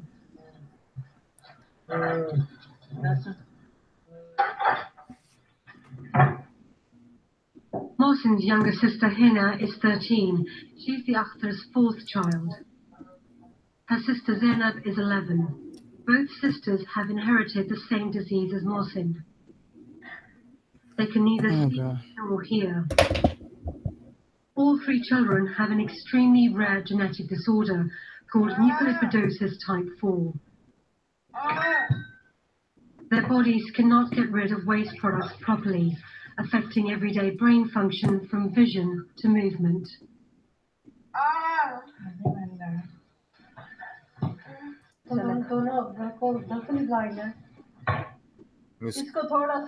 Marriages are tragic and devastating. My grandparents are first cousins. 5 of their daughters died in childhood, and 3 of my uncles were born deaf. At the time, no one knew why, because the facts were not known. Today, the medical facts are established. The practice continues. Here in Bradford, where the Akhtars live, 75% of Pakistanis marry their first cousins. Anywhere between 75% of Pakistanis marry their first cousin. So that is actually something in the Quran too. That is permissible by Muhammad. That it's okay to like marry your first cousin. It's halal. What's up? No, that permissible by Muhammad is considered. They use the word halal. Yeah, permissible by Allah, but it was written by Muhammad. That's what I was kind of trying to say. No, I mean the word is halal, not Allah. Halal. Like Allah, yeah. impermissible is haram, and then permissible. I'm sorry, is halal. Sorry. Yeah, it's halal. Yeah, Yes. right. Yeah, I see what you're saying. Right. I'm just trying to say it's Yeah. permissible. Yeah, I'm not too well versed on it. But yeah, That's all right. it is something that they describe. So it's something that they keep repeating, repeating, and repeating. And like, so what do you think about this? 75% of Pakistanis are married to their first cousins. Well, I think that explains why Pakistan isn't as progressive as Norway. 75%, that is a huge number. I had no idea about that. I still don't know how that explains of. I don't know if Pakistan was ever a secular liberal country or close to becoming that, but I think that definitely would play a role Yeah, in. I mean that has to play a role, and it's pretty crazy when you see it's like I don't know, like they did have the information, like So 3 out of 4 Pakistanis are basically inbred. that's what this report it's coming out that with this report that it's saying, it's just the raw data. Um, I wanted to show about them the actual marriage and why this happens. This is a good place. The children born into these families are 10 times more likely. Over in Birmingham, home to one of the largest Pakistani communities in Britain, 50% marry their first cousins. The children born into these families are 10 times more likely to be born with recessive genetic disorders, and 1 in 10 of those will die in infancy or suffer a chronic disability. Doctors in Birmingham have grave concerns about cousin marriages, or as they call it, consanguinity. Dr. David Milford is a renal specialist at the Birmingham Children's Hospital. He says the problem is on the rise. What kind of impact of first cousin marriages have you seen in this hospital? In my own specialty, which is children's kidneys, we've seen from national data comparing figures from 2004 to recent figures 2008, 2009, we've seen that the proportion of consanguineous relationships with genetic disease, we've seen that increase from about 17% to 21%. So certainly in our own very small specialty area, we have seen a change. Most of the consanguineous marriages are within Muslim, Pakistani, and Bangladeshi families.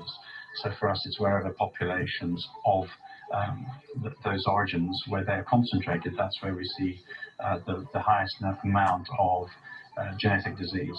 What kind of pressure do these cases put on the resources that you have?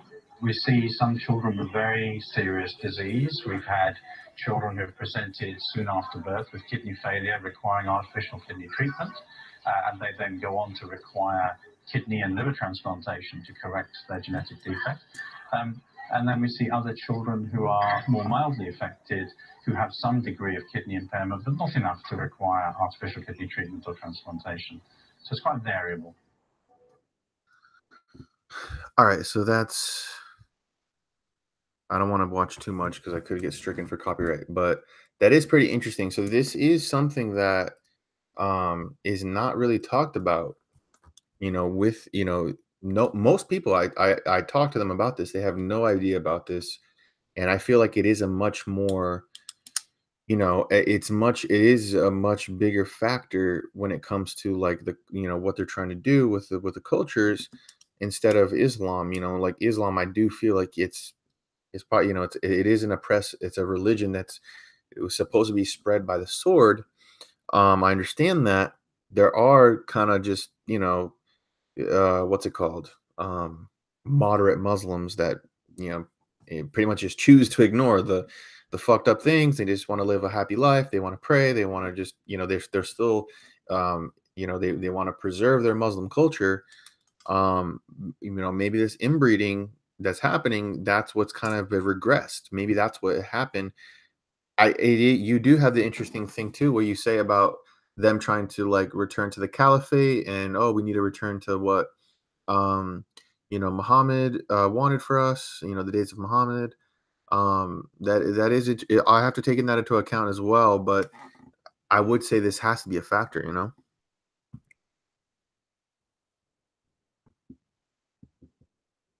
Hello. Hey, can you hear me? Oh, so I think we lost Classy Liberal. Hello, hello. Hey, were you muted? Can you hear me now? Yeah.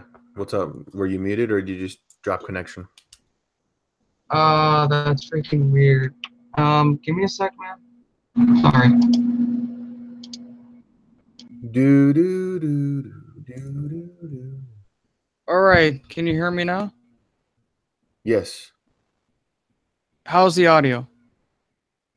Awesome. Awesome. So what Okay, was the last thank thing you. you heard? That was weird. Okay, so no, basically what I was saying that I have to look at this inbred theory because inbred issue. I've never heard of that before. I mean, I know that arranged marriages is a thing in many parts of Asia and the Middle East and whatnot, but I did not know it was that bad. So I want to look into that though. You got me really interested in this, man. Thank you for sharing that. Sure, for sure. So maybe getting back to the initial topics we were talking about, what was the other thing that you wanted to kind of bring up about this whole immigration thing? I mean, we talked about the law and illegals and whatnot. I mean, I guess we're supposed to talk about Latino culture a little bit.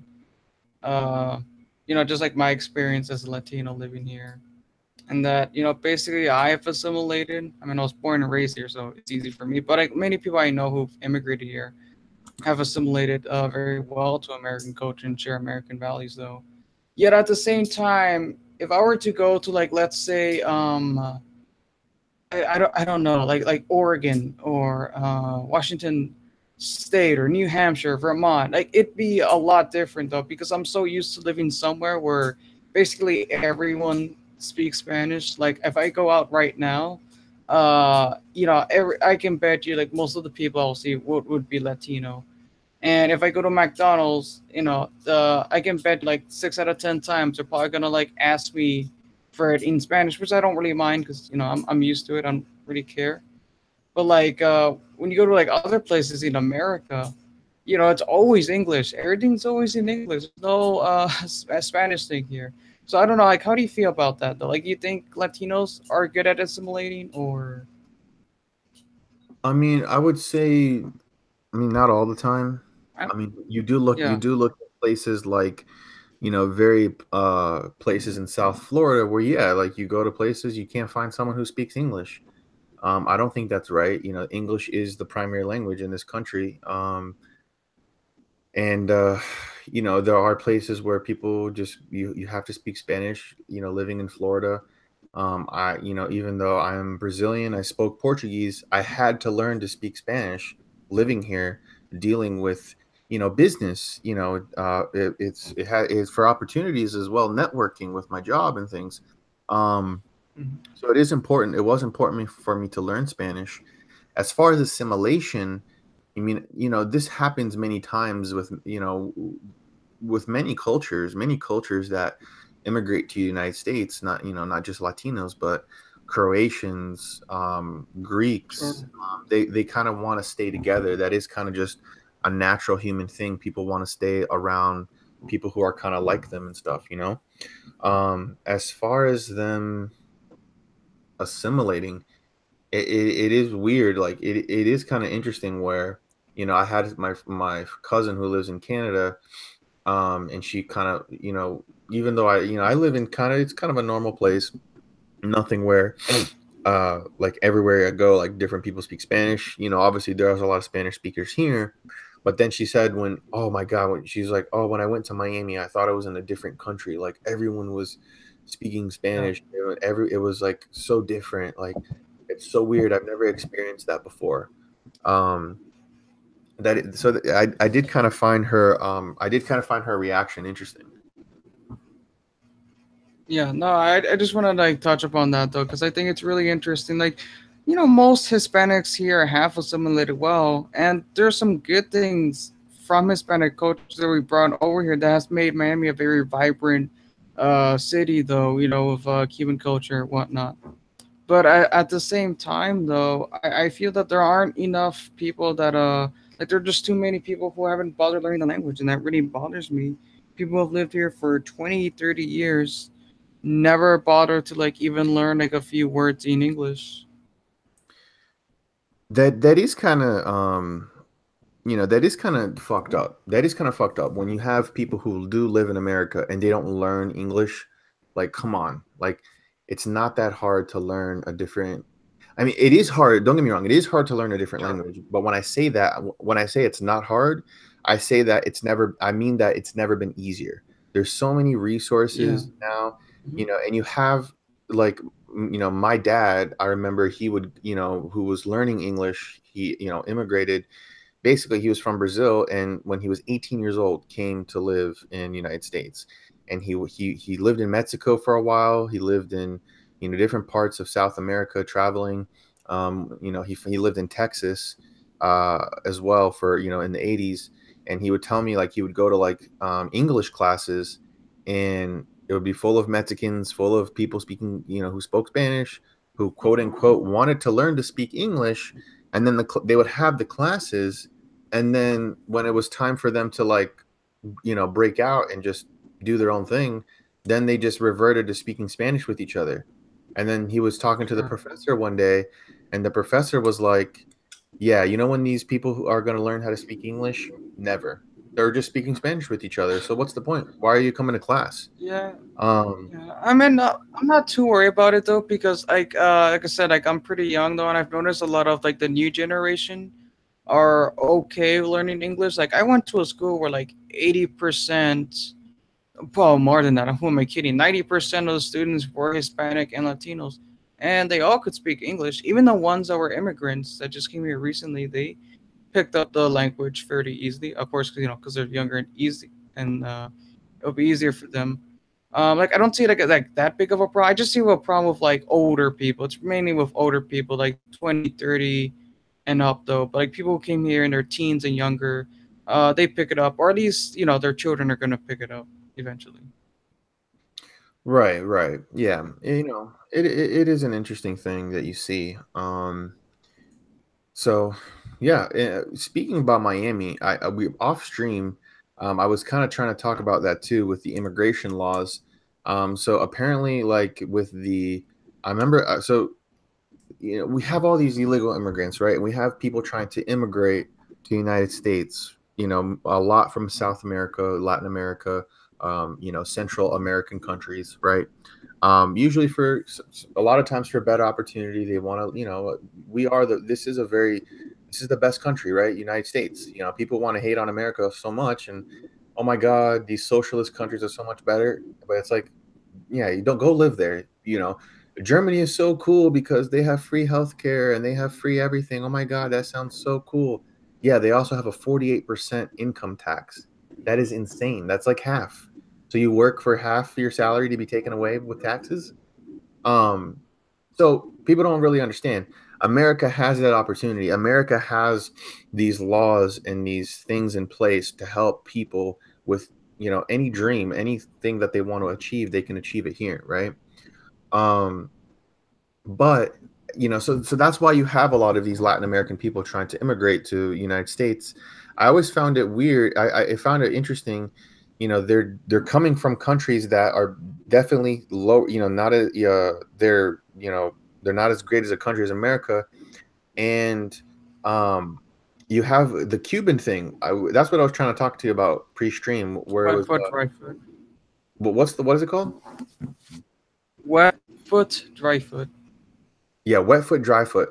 So yeah, when I was a kid learning that in school, it was like the weirdest thing for me. So it's like, so if someone's in Cuba and they swim to Florida, they swim to land to United States, if they touch the land, then they're free to live here and they have status because they're trying to run away from a socialist or communist government, right? Oppressive government that everything sucks, right?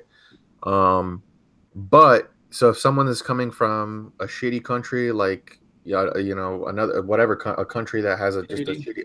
a shitty government, I think you mentioned Haiti. Yeah. The rules are different just because maybe they're democratic, then they don't have the right. I always found it weird. Like as a kid, I was like, so if someone is caught on the shores, like if they're caught in the ocean, like right before they get there, it's like, oh, they barely made it. I always found that weird. Yeah, it is an interesting piece of legislation, though, and I have some like it's really interesting. Like if like Democrats don't really want you criticizing the bill because, well, they don't want if you criticize any sort of like thing about immigration, oh, you're somehow racist or whatever, though. But Republicans don't want you to go after it either because, after all, these people are trying to like escape the communist regime, and I'm not trying to say that they aren't. But it is interesting that a lot of them, come here and like we give them some sort of free pass, but like we don't give it to like countries that are even worse because they have like more crime and more poverty, like in the Latino American countries, or Haiti. And it's interesting because a lot of the Cubans that do come here, though, they come here. Not all of them. I'm speaking about minority. They come here, they take advantage of welfare drive, work here for a few years, gain some money, and then they go back to Cuba. Oh, what happened to the whole political asylum refugee? That Do is you find interesting. that interesting? I'm Yeah, not, like, I'm yeah. not talking about all Cubans, but I didn't know that. I mean, I know a few Cubans, but I mean, is that common thing? look, the majority of Cubans are hardworking Americans, man. But there are a lot of them that come here through that they take advantage of that piece of legislation. They work here for a few years, and then they go back to Cuba. Right. And I get caught in the middle with this because I do believe that we have shitty immigration laws, as someone who is a legal immigrant and many people who have immigrated legally. And then you have an illegal immigrant trying to, I don't know, just it takes years of, visa process, money being spent, education, so much stuff to become a legal immigrant to the United States. It's such a crazy thing, and there are people who take advantage of it, who are illegal, and legal immigrants get mad at them. It's like, I became an American citizen the right way, and you're here getting the benefits. You didn't go what I had to go through, and they feel that way. I get caught in the middle where it's like, yeah, just send all the illegal immigrants back. But then I do know, there are, illegal immigrants who are hardworking people that they just want a better opportunity, and if they could get American status, they want to go to school, they want to pay taxes, you know. What's more American than that? Yeah, exactly. Though, and like I said, like I've been sitting on the fence for a very long for some time about this, though, and I just don't know, like I'm definitely like you, like I just it's hard to pick a side, though. Like, yes, we have to have rule law, yes, we have to understand that, like, if you come here without papers, you come here, through the border, or whatever, you don't come here to a legal way, you are committing a crime. But at the same time, it's like you have to look at it from their perspective. Why did they come here? And I understand that, like, sometimes, yeah, the legal process, there is a legal process, but the legal process isn't exactly easy. you know like, if you're rich, like, sure, you can come here anytime you want. But if you're a poor person, you have to go to the embassy, and there's this whole long process there, Even if and you're you're not even rich, gonna guaranteed. yeah, in certain in many of these countries, though, even if you're rich, it's still a hard process. And as someone who has gone to embassies renewing my visa for my citizenship and things like that, um not renewing my visa, renewing my passport. What the hell am I saying? I've been to Yeah, I don't have a visa. visa. Yeah, I'm renewing my passport.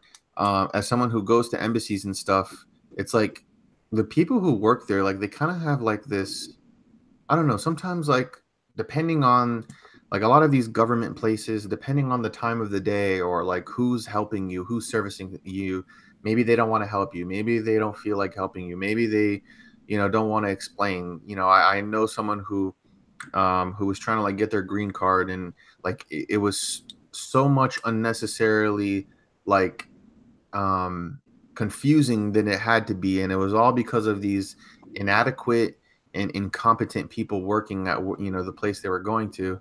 And it is kind of frustrating. And a lot, like I said, a lot of people don't know this process. A lot of people don't know how it is. It doesn't. There's no excuse still though for someone like, okay, just come, and because then if someone illegally immigrates, um, then that's going to make it harder for them later on to try to gain citizenship, right? So of course I'm not condoning that. Of course I'm not saying to do that. But I think it's something that a lot of people don't really look into a lot of the times.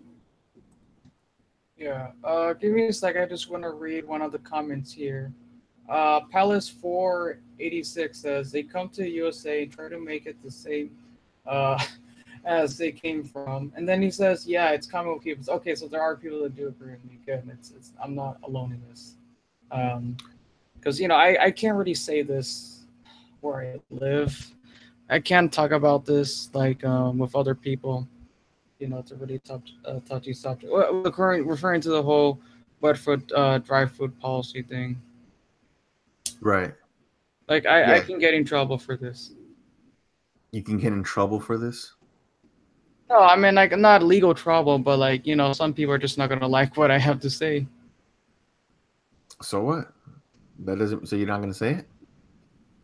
No, I mean I've already said it. It's already out there. There's not much I can do now. But I'm just saying, like normally, if I'm speaking with a Cuban, I wouldn't touch an immigration normally. Yeah, you wouldn't tell them it's a bullshit law that they have. Yeah, to be as long. To be as long. I'm just saying though, like I support them coming in here. I'm just not all for. I'm not for free passes. I'm not for impartial treatment. You know, and this Right. is Right. like I said, I'm against affirmative action too. I think that's also kind of discriminatory. But hey, because Oh yeah. it's Yeah. Oh against yeah. truth, it's okay.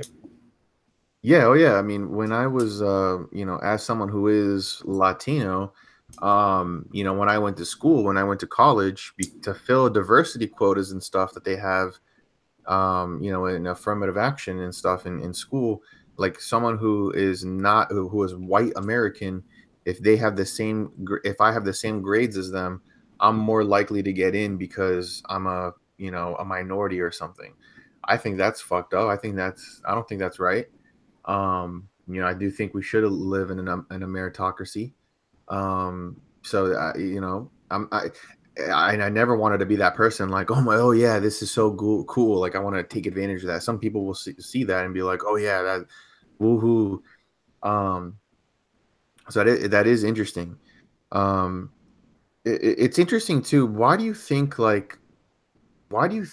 so many other countries, people don't say, like, people just call themselves like where they're from, right? What I mean by this is this, right? If someone's from France or if someone's from Italy, I mean, no matter their skin color, they just say like, I'm French, I'm Italian, right? But then if they're, in America, I feel like even if someone is like 2 generations, 3 generations removed from their, I don't know, like their, wherever they're from, they just say that instead of saying I'm just American, then they'll say like, oh yeah, I'm Cuban, I'm Puerto Rican, I'm a Yeah. Boricua or something. Why do you think that Yeah. happens in America? I guess because of the whole melting pot of friendship thing. Like I said, I'm not saying like, oh, we should just forget about your heritage and whatnot. Just no, but like you are American before anything. That I believe that very well. Very It's a very strong hold belief that I have, and it's funny because there's this like meme I saw on the internet once where it's like a Mexican, I think, and like he has like a Mexican flag and he says "Viva Mexico! I love Mexico!" And then like some guy says okay, whatever, and then he's like, "Oh, f you puto! I love Mexico!" And then like immigration services comes to like deport him, and then he's like, "No, wait! Don't send me back to Mexico." Yeah, I mean that is true. It's like, why does that is it's kind of weird because um you have these people who are like, Viva la raza, fuck America, da da da, and they're like, it's like, so you hate America but you live here?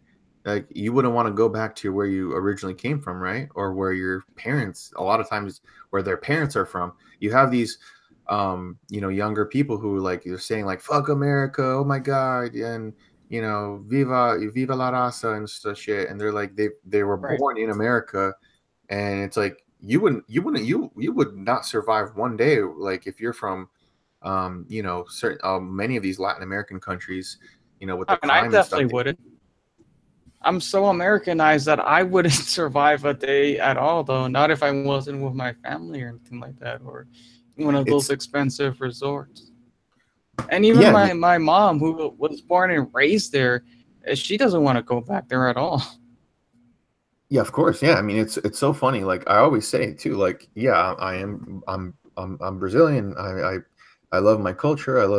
I love my country, but America is definitely the better country. I love America even more because I am in America because of the opportunity it provides me, the education, so many things.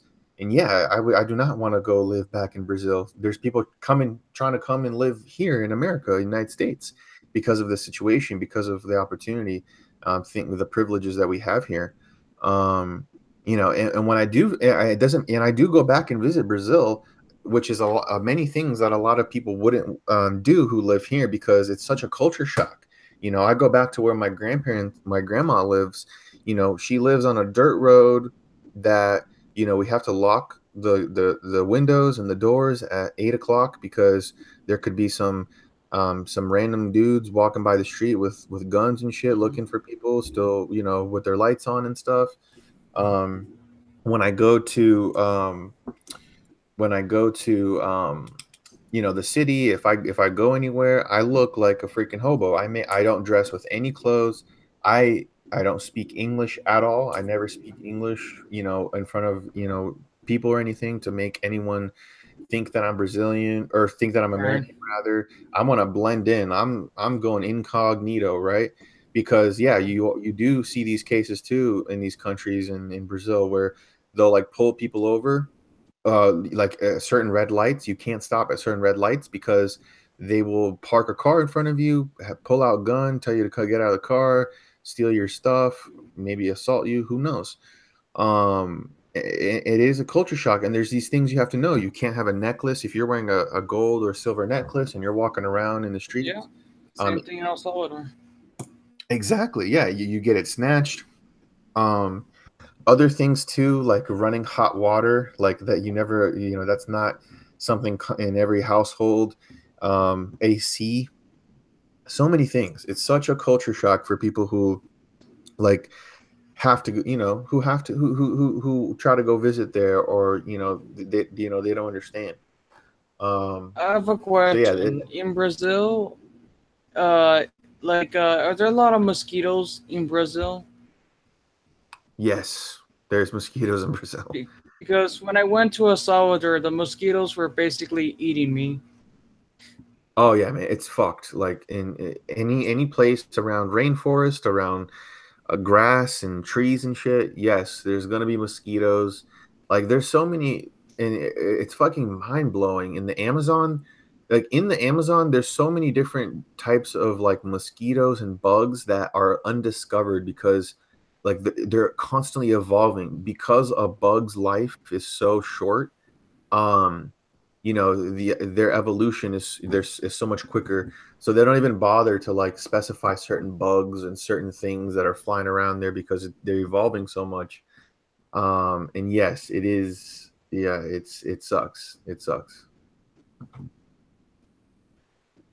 I do not do well with mosquitoes. I do not do well with bugs. Yeah, it's just like everyone was just used to it, but I was just like just like moving my arms all the time, and I had like so many fights. It was crazy.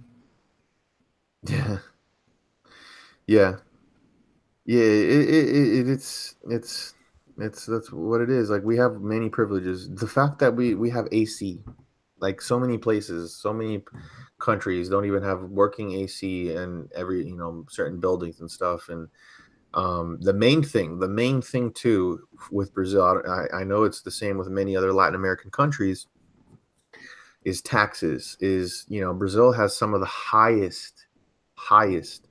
They're like, I think like top three, usually top three, in concurrent of the highest import taxes on everything. and it makes everything expensive. It makes everything it makes everything too expensive, too expensive to buy. Technology, sometimes household products that they would sell at the grocery store. In Brazil, like Amazon got a spark in shipping groceries and stuff. That's going to be the future. I mean, the future is going to be people just buying their groceries online, and just grocery stores are going to go away, retail is going to go away, everyone's just going to start shopping online for everything. And Brazil was one of the spearheads because the grocery stores were charging so much shit for and so high prices for like shampoo and just common household goods that people started buying stuff online through Amazon because it was cheaper than going to their grocery store. That's how bad it is. Oh god, that's freaking terrible. Well, at least they have grocery stores. You know, Salvador. It's just marketplace. I mean, there are some supermarkets here and there, but they're very hard to find. And Yeah, they when you don't have do, that. you can expect they're really expensive though. Only like the rich people use those. Yeah, you don't have the infrastructure there in place. So it's definitely a culture shock. It's definitely a culture shock. But was there anything else that we didn't touch on that you wanted to talk about? I mean, I'm sure there are other things. We can probably talk about it in another time. But Sure, yeah, we basically talked about immigration, Latino culture. We can go on for hours, but it's getting sure. pretty late.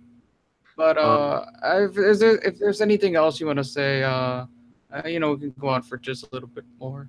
But as what far as to like things that I wanted to discuss, I'm satisfied, for this stream. what was the so before we end this, we a couple days Yeah, ago we had the and I think it's a little close to where you live, where they had the school shooting. yeah, Like yeah. what's your whole opinion about that? What all the reactions that you're seeing online and stuff about that? Well, definitely the first thing they go after is guns, guns, guns. More gun control. That's gonna fix everything. Like I said, I'm not super well educated in this issue, but I am pro gun. I do have an opinion on this. And it wasn't super far, but it was somewhat close, happening in Broward County, which isn't that far. Uh, but yeah, it was a terrible tragedy of what happened, though. And I have to keep up with the news because I don't know what happened. I know they caught the killer, but I don't. I need to read more as to what happened. There's some interesting misinformation around saying that he's alt right or white supremacist. Apparently, Cubans are alt right now. Uh, but no, I see every time I go to Instagram or these social media. Oh, I see. Oh, we need gun control. Oh, yes, this is gonna fix everything. And I just think that like we have to look at the big picture here. Like when you want to kill someone, you're gonna kill them. It doesn't matter what tool you use. You're gonna use something though, and I just don't think that like if you just like keep having strict restrictions on guns, it's gonna fix the problem though. Like for the case of Nicolas Cruz, I think that's his name. He was your typical school shooter type of person, very asocial. Got in trouble many times. In fact, he was expelled because he had some ammunition, right? And in fact, people used to joke around and bully this kid that, oh yeah, he's gonna be the next school shooter, you know. And oh well, it happened. Yeah, yeah. So People joked about it. There was this guy he had kind of an amazing rant about it, and was saying how we can't be afraid to like point things out. Like if all these kids were saying that he was likely to shoot up a school, because you can tell every day being with him, he's exhibiting weird behavior and different things and stuff like that. People need to speak up. You can't be afraid to yeah, let's discriminate. We need to discriminate. If someone is a loner and is obsessed with guns, I will discriminate you. You are more likely to fucking shoot up a school. You are fitting that profile. We need to profile him, right? Um, and it's pretty interesting. Yeah, and the gun control too. Like, I just pulled up the thing today that said that the gun store owner that sold the AR-15 to him had to shut down his business for good because he was getting so many like complaints and death threats and people like going after him. And I kind of find that crazy because it's like it's such a horrible situation. I understand, but uh, like, are we gonna? We can't. We're not. Are we gonna blame the fact that he was able to purchase this buy legally from, a business owner who sells Yeah. guns? Like Yeah. What if someone dies, what about the? Sorry. No, if go someone on. dies in a car accident. No, I was just gonna say, like, if someone dies in a car accident or a drunk driving accident, and it's a Toyota, we don't, are we going to go to Toyota and blame them for selling him a Toyota or something? I don't understand. No, just what I'm gonna say. I think like people like we have to have a conversation on mental illness. Though it's even if you're pro gun control, or whatever, we can't deny that mental illness plays a big role in this though. And in this case, all the signs were there. In like there is a sort of correlation with a lot of these mass shootings though. Because it's really interesting though. Homicides have been decreasing in the United States for a very long time now. you know, because people are getting educated, people lives are improving because of technology though. A lot of people don't mention that. It's mass shoot that's the issue with America, mass shooting. And there's a sort of psychology behind these mass shootings that people just aren't having these how do you say conversations about. I mean, people are So always having the conversation. We're having the conversation right now. right, but like, when they have these conversations, they always blame like anything except for human nature. They want to blame video games. They want to blame I don't know some stupid like piece of entertainment, or of course they'll go to guns. They blame everything except for the individual Yeah, I mean or society. yeah, that's how it was in the '90s. That was, it was probably before your time, but yeah, I grew up with, it's Halo, Call of Duty, first person shooters, Doom, Grand Theft Auto. Grand Theft Auto was a big one too. Like I would have to sneak that shit from my parents because Oh they wow. they didn't want me to play Grand Theft Auto because the news said this is the worst game ever, and if your kid plays this, he's gonna learn how to rape and shoot people and kill people um but I think that conversation has gone away. What kind of like surprised me too, where it's like the media is interviewing the parents of these victims who, these kids who were killed essentially, and they had one of the family members, like the mom, like, Trump, what are you gonna do? Like, what are we gonna do? And then there's people in like Congress, what are you gonna do? Like, we need to end this. We need to stop. Congress, what are you gonna do? And it's like, okay, so you're blaming the law. Like, what law do we have to implement? Do and Exactly. there's so many people too, where it's like, oh yeah, we need to ban guns. Like, this Second Amendment is bullshit. I'm from, look at Germany, look at these countries. They don't have all these high deaths. Um, gun death statistics. I have talked about this before. Gun death statistics are usually, they're not accounted for properly. Usually, there include suicide in gun death statistics, so there is something to account for with that. Um, but I just don't know what a law is going to do. With him, he was 18 years It's old. not He gonna was, do anything though. I mean, look at yeah, Texas. Texas has very low laws on gun control and stuff like that, and they have like some of the lowest homicide rates in all the U.S. though. Look at Mexico; they have lots of gun control. Like it's almost impossible to get a gun legally in Mexico because they only have like one gun store in the whole country. So yeah, but the countries like criminal, Europe and Japan. What's up? yeah, but the criminals can get it. That's the problem with what people don't realize Yeah, is countries with gun control, even in Brazil, like places like Brazil, they will punish the law abiding citizen for having a gun, and the criminal doesn't care. A criminal doesn't give a shit about any law. He's out there, and the person and the law abiding citizen is left without a way to defend themselves.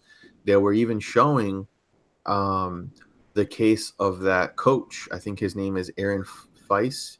He was like the school, he was like a football coach, and probably he was like the resource officer and they're not allowed to like have a gun on the school campus because it's like a gun-free zone. But let's say he did have a gun, instead of him sacrificing his life trying to protect students, he could have been there to try to save the situation. And there are other situations too where people have a gun and they're protecting someone from a stabbing or from a shooting. Um, but you know, look at the case in the Texas shooting, the Texas church shooting that happened last year. Someone with a gun stopped him. You know, this is another video I'm gonna obviously make, you know, touch this topic upon as well, have conversations about it.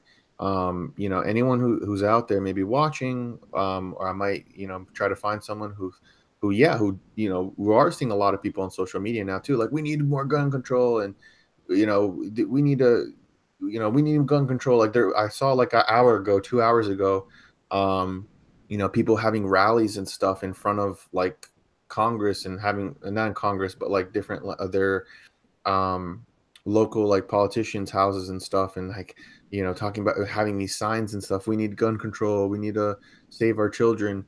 Um, what law would have prevented this? I don't think, you know, I don't think there's any law that would have prevented this. No, there's no law that would have prevented it. If he didn't get it from a gun store, he would have gotten it illegally, or would have used some other methods. I mean, you know. Or if he wants to kill people, um, you know, if he wants to kill people, he's going to kill people some way, one way or the I other. mean, he could have set the school on fire. You know. Yeah, yeah. I mean, there's many things he could have done, but yeah, it is a, you know, I do agree with you. When it comes to mental health, I do feel like young boys, in particular, are very disenfranchised. Young men, you know, I feel like social media and technology and many things, are like making. I feel like a lot of younger people unhappy. You know, I feel a lot of younger generation now. I mean, you look at the statistics, suicide is like at an all-time high, especially amongst young men. You know, so why is that happening? You know, what's going on? No, there's obviously a problem here. You know. Yeah.